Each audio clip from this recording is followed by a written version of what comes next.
Hello everyone, welcome to my new video, thank you for clicking. This is a story of last king from Myanmar. King Thibaw was born in January 1, 1859 and was last king of Konbong dynasty.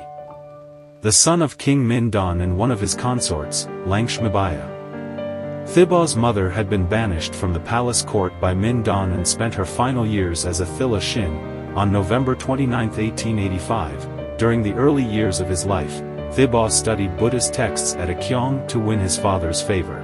He passed the Potamabian religious examinations and gained respect and recognition from his father and the chief queen. He was also educated at Atchison College in Lahore.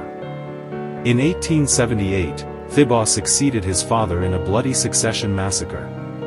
Sinbumishin, one of Mindon's queens, had grown dominant at the Mandalay court during Mindon's final days.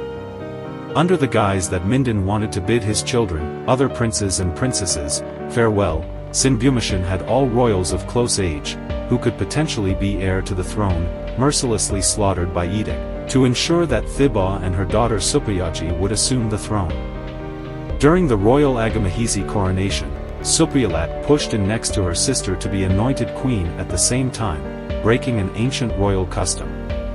This resulted in two queens being anointed in parallel, a situation that had never occurred before in the history of Burma.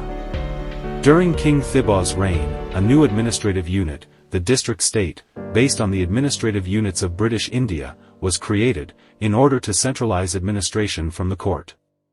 Altogether, the kingdom was divided into 10 districts and administrated by district ministers' state council, who had authority over smaller administrative units, the villages and towns.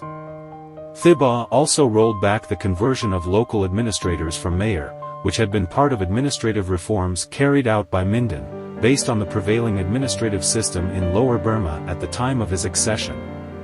Lower Burma, half of the kingdom's former territory, had been under British occupation for 30 years, and it was no secret that the king intended to regain this territory. Relations had soured during the early 1880s when the king was perceived as having made moves to align his country with the French more closely.